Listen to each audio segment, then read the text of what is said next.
Okay, this is a little video I'm going to make to supplement the eBay listing for this vehicle.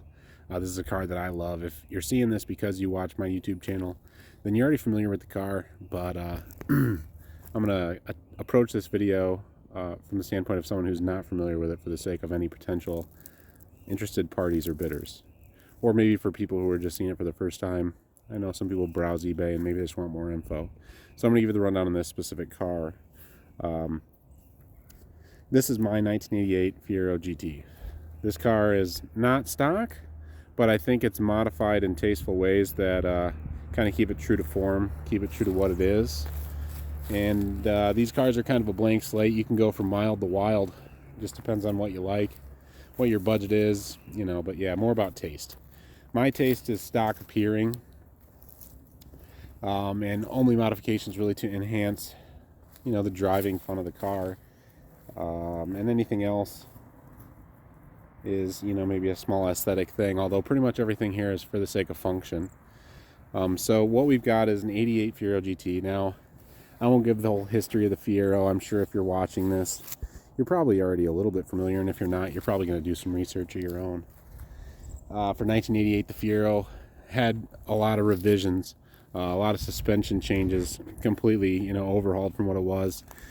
The early Fieros were basically, the front suspension was a Chevette, the rear was a Citation or an X-body front suspension without provisions for steering. It was basically the front cradle put in these cars, so the suspension wasn't really ideal for a sports car.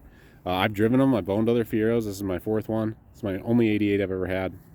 If you're at the limit, you notice maybe, but otherwise, I don't think it's as big of a deal as people make it out to be. But either way, 88's kind of the best of the breed. Some might argue that the Formula is a better, kind of the unicorn because it's a little bit lighter, but I love the fastback body style, so the Formula's never really been an option for me. Anyhow, this car is obviously for the listing. It's 3800 Supercharged swap. It's been swapped for years. The gentleman I bought it from, I'm sure he won't mind if I say his name. His name's Tommy Stevens. He's in the Fiero groups. He owned this car since about 2009. The swap was done prior to his ownership, from what I understand. It is a 5-speed Getrag car. It still retains the, I believe it's a Getrag 282. So it's the stock Fiero gearing. It's a 361 final drive, and it's got a nice overdrive in 5th gear, so it's fine for cruising and everything else in between. Definitely good for spirited acceleration versus a, you know, an automatic. An automatic would be faster if you drag racing, but if you're in the twisties, for me, automatic's not an option. It's not something I pursue. Anyhow, so 3800 Supercharged swapped. I'm going to go over all the things that are modified, and then some of the recent maintenance items on the car that I'm going to kind of show, you know, the goods, the bads, the highs and lows, the ins and outs. So first of all, I bought this car. It needed some going through. I've got invoices from Two Seat Garage over in Homer, Michigan. That's Brian Welch. He's kind of a semi-local Fiero guru. I had him sort this car out as soon as I got it. I sent it straight to him. I bought this car in late 21, and I sent it straight to him. And what it got from Brian was all new suspension. And when I say all new suspension, I mean all. Shocks and struts, everything's been replaced. Every bushing, inner and outer tie rods, upper and lower ball joints. Every bushing in the vehicle's poly. Front and rear, all the control arms, everything is poly. And it's evident throughout. You can see them, they're red, so it's hard to hide. That was all done. He also did the shift cables. And all the fluids have been changed in the vehicle. The transmission fluid, obviously the coolant, because the engine was out of the car to do this service. And because the engine was coming out, I had him replace the clutch. It's a spec stage 3 unit. I didn't want to experience premature clutch wear because of the fact that this car makes probably twice the torque and horsepower as the stock one would. So it's a spec stage 3 clutch, a new slave cylinder and master cylinder for the clutch system at that time. And then after getting it back, I also rebuilt the shifter itself with a Rodney Dickman kit. Prior to my ownership, this car was upgraded with a Fiero Guru brake kit. You may be able to see in there the large rotors. They're about 13 inches, so this car can no longer accommodate stock wheels because of that. They're too big. The 15s won't clear. It's a 13-inch rotor. I believe it's from a GMC Acadia. Could be wrong. You can look at Fiero Guru's website. Uses stock caliper. It does have EBC green stuff pads. You can see the rotors in the rear as well. drilled and slotted, and they do work well. Gives you a little more surface area. You know, obviously bigger calipers would be even more beneficial, but this is kind of one of the more budget-oriented big brake kits, and it does work well. It stops the car fine. Still a pretty light car, around maybe 2,850 pounds or so. When I got the car, I had inky RPF ones. I got rid of those. I wanted something a little closer to stock, so I got these wheels, and what they are is they're an XXR 521.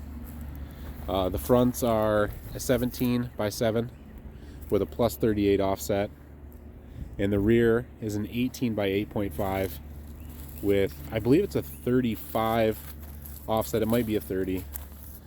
And you can see they sit nice and flush. I mean, I really tried to do my homework when I did these. I wanted everything to be flush, you know. So the front tires are a 215 45 17. The rear is a 255 35 18. And the tires I chose were General G-Max RS summer tires. I've had pretty good luck with them. I had them on one of my C4 Corvettes, and I like them. A lot of times I go with Nitto NT555 G2s, but these are probably pretty comparable, and I just wanted to give another tire a try. And so far I've been pretty happy with them. Nice and quiet, good ride quality, but a lot of grip. Other than that, the car is lowered. Can't tell you exactly how much. It sits really nice. It is on cut springs, stock springs, and you know, I've always heard good and bad about stock cut springs, but the spring rate seems fine. The ride quality is good. The handling is great. This is fantastic. The handling is definitely one of the highest points of these cars, specifically this car you're seeing. So yeah, drives and handles phenomenally. I would call it pretty thoroughly sorted with the engine out service and everything that's been done in the car, clutch, you know, everything I listed. I've done a few other things inside the car, and what we'll do is we'll pop inside and I'll show you some of that stuff, and then I'm going to show you some of the things that could still be improved on the car. One of them is the exterior dew wipe. These are still available. They're not currently in stock at the Fiero store, but they will be. About $40 a side. The other side's good. This side's a little dry. As we go into the car, interior is really nice. It's in very good shape. The seats are very nice. All the material's really, really nice. Soft. You can see this bolster's a little bit kind of moved out as they do, but it's not anything noticeable. Now it is the sport seat. I don't know if you can hear that. I think it needs bladders. There's like air bladders inside, and I believe they're available. But electronically the function works for that one. This one doesn't seem to make any noise. I haven't really made any pursuit to make that work, because I was considering going with different upholstery and stuff maybe later down the road, so I've kind of put that on hold. Let's see. I did buy some new center console pieces. Just the stuff that was in it was okay, but I wanted something a little nicer, and so I got this one off eBay. The ashtrays and everything are like brand new. The shifter is a short throw. I don't know which one, but it feels good. It's nice and notchy and direct. The stereo's a old Sony. It's a Bluetooth. Works really nice. I do have an Aeroforce end gauge for monitoring knock retard, coolant temperature, all the stuff it monitors. Just a 3800 thing if you know you want to monitor that stuff. Now you'll see some warpage here on the center console. I've actually bought a new one from a guy in the forums. His name's Brian Bosley. He's a really nice guy. So by the time this car sells, that'll actually be all installed in the vehicle. It's like, I hate to say like new. I don't want to overshoot it, but it's a very nice one. It's much nicer than this, and if I was describing it for myself, I would say like new. I did the headliner in this car myself. I think it looks pretty good. You see one tab here is broken. You can get those. I just haven't yet. I also recovered the speaker grills. They were kind of cruddy. Now, some people are going to jab me about the headliner. On these cars with the sunroofs, the correct way really is to actually have this material come out further and tuck into here, and there's a rubber piece. I do have that rubber piece. It'll be included. I didn't really realize it until I did the headliner. It wasn't that much work to do the headliner, so I wouldn't be opposed to fixing it if someone was really make or break on that, but it's not anything you can attempt yourself. Kyle Green or Fiero Kyle on YouTube has a great video on doing headliners, and that's the one I used as a tutorial to do this one. So yeah, the interior is it's pretty comfortable. It's, you know, I'm 6 foot, 225 pounds. I fit in this car great. You can see nice direct throws in the shifter, 3rd gear, 4th gear, 5th, reverse. Nice and direct. I love it.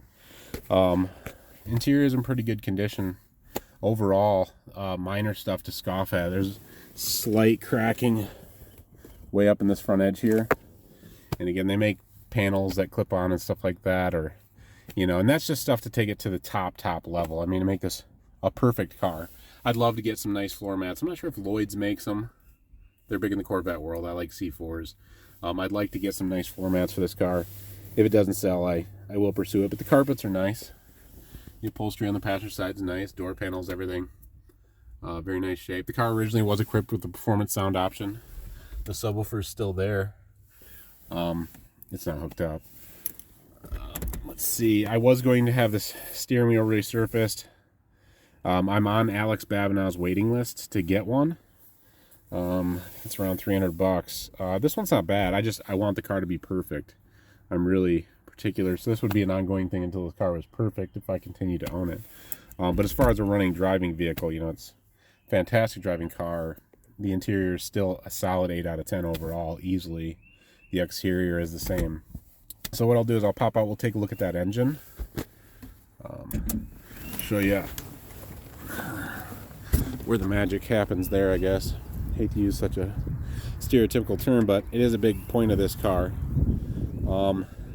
And so that strut is probably going to need to be replaced also. It seems to depend on the weather. Some days it holds, some days it doesn't. Like right now it's holding, but it might drop at any time. I do have a battery tender for the vehicle I keep on it. When I'm not driving it, I'll just include that in the sale. They're nice to have. So it's a Supercharged 3800. It does have also new plugs and wires. Forgot to mention we did that, or I had that done when the vehicle was serviced. You can see the new shift cable there and the new shift arm from Rodney Dickman. Cable's routed over there. You can see the pulley. It is obviously a smaller pulley. Nothing crazy. It's a 3.4. So just a little bit more boost in a tune to accommodate it. Again, the tune in the engine itself, it's a really proven swap. The swap's been in this car since 09. It runs and drives flawlessly, no issues, no hiccups driving the car. You can see also everything's really clean. Shock towers, any structural stuff. This car is rust free, and I do mean rust free. When I bought it from Tommy, it came from Ocala, Florida, so it's a nice clean car. Some bin tags around. You can see there was some cutting to clear the supercharger snow on the trunk there as well. Just want to be really transparent.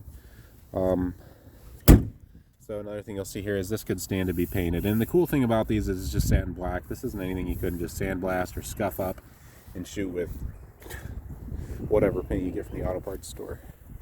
The taillights in this car, it came with 2 sets. I just put these in. These are very nice.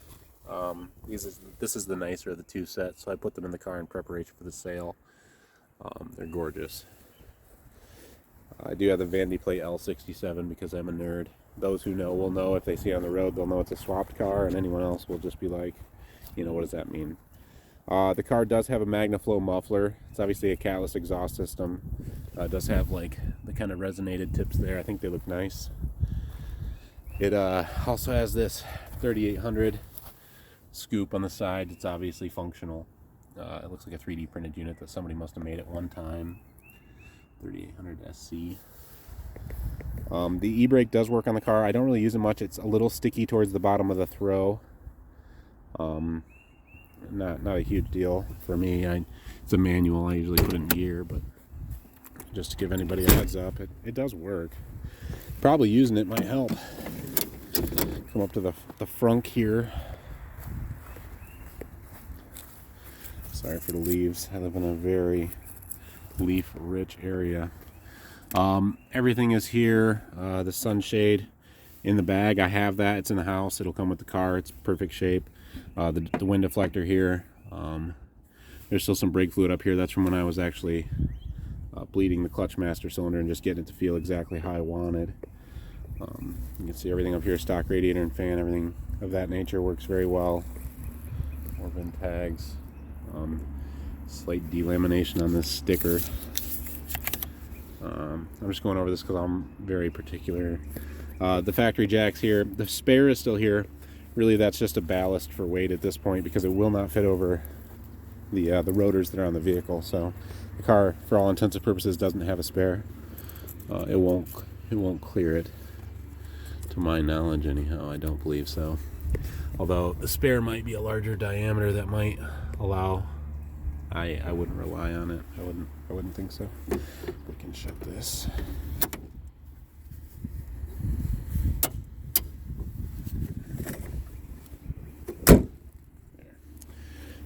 So all that being said, I'm gonna go ahead and point out some of the flaws in the car, I guess, that I intend to continue to improve. There is some slight mismatch in the paint right here. Someone bumped something at some point. You can see just a little crack here. It's not actually a crack in the fender, it's a crack in some body work that was done. Being that it was done prior to my ownership, I don't have a lot of details on that. But the paint blend isn't perfect. Perhaps it could be buffed and touched up. Overall, the paint's good. The car's definitely been repainted. There's some evidence, some small chipping here around these edges. This could stand to be repainted as well. We've got some chipping up around the sunroof here, and the body's good. It's just the chipping of the paint just a little bit. I thought about just having the roof masked and painted the blend. I mean, of course, painting the whole car would be cool, but there's really not much flaws to cry about. I do need a new Fiero emblem. The black pieces here, but the inlay, I guess you'd call it, is not. Those are also out of stock currently at the Fiero store, but they're supposed to be coming back. A little bit through the clear coat here, and a couple chips, little chips on the car there. But as you step back, I mean, it's a good 5-footer. There's not much to cry about on the car. The quarter panel sail windows are very nice as well. A couple small kind of surface scratches here. You know, it's not perfect. It's definitely not a 10 out of 10, but I still give it an 8 out of 10 on the exterior. Personally, those few flaws, I don't really want to knock it, because again, at 5 feet, at a cruise-in, at a car show or a Cars and Coffee, it's still going to show really nicely. Some of this stuff on the top, you know, maybe if you know a body guy, for a matter of, I mean, paint's not cheap, you know, maybe $700, $800, $900 maybe could be sorted out.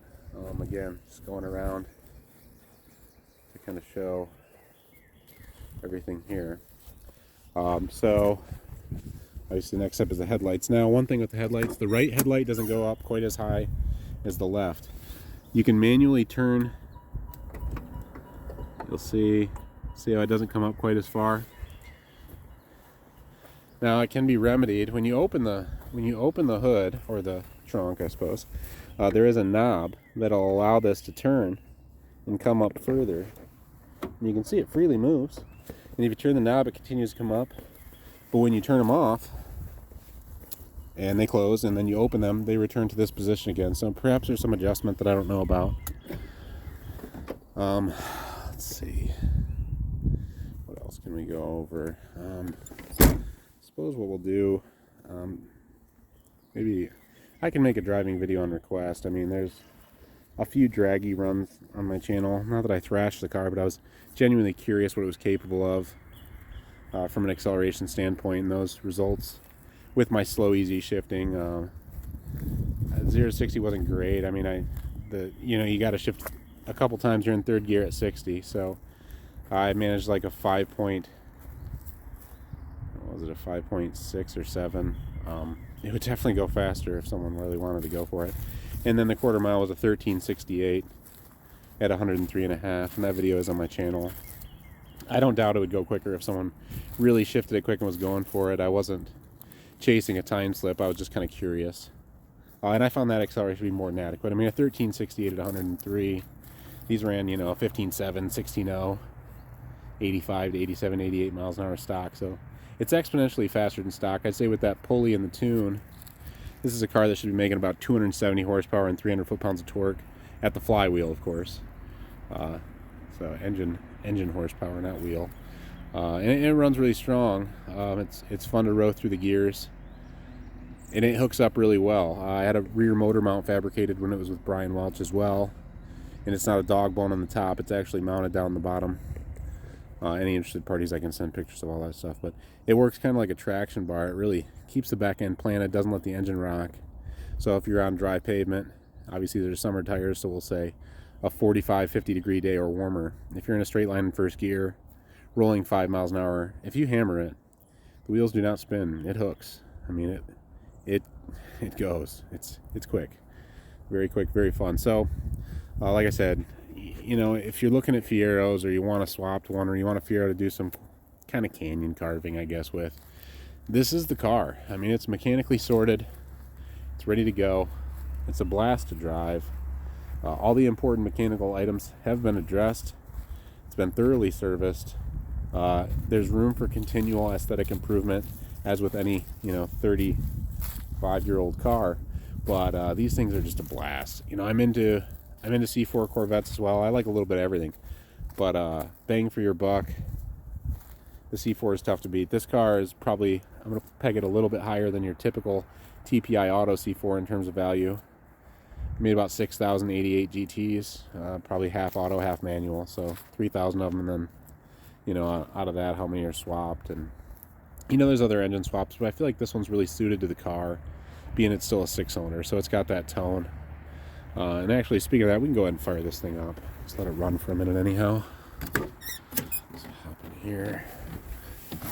Go ahead and fire it up. I don't think we're going to roll. I'm going to grab the key here.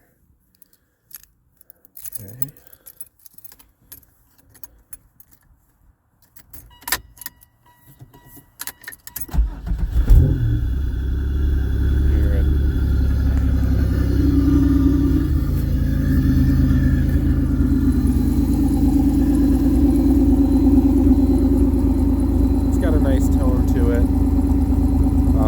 The 60 degrees, the 3.1s, the 2.8s also have a nice sound to them, but the 3800 still sounds good. Nice tone.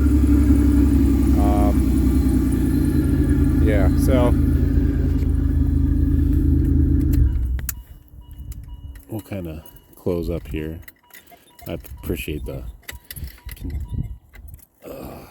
understanding of lack of professional quality with this video. Really, it's more about information than production value. So again, you know, a lot of fun, being real transparent. I want everybody to know exactly what the car is, what it's not. It's an 8 out of 10 car, ready to drive, fully sorted, nice and tight. It's a driver's car, and yeah, like I said, there's room for aesthetic improvement, but the hard stuff's done. The expensive stuff's done.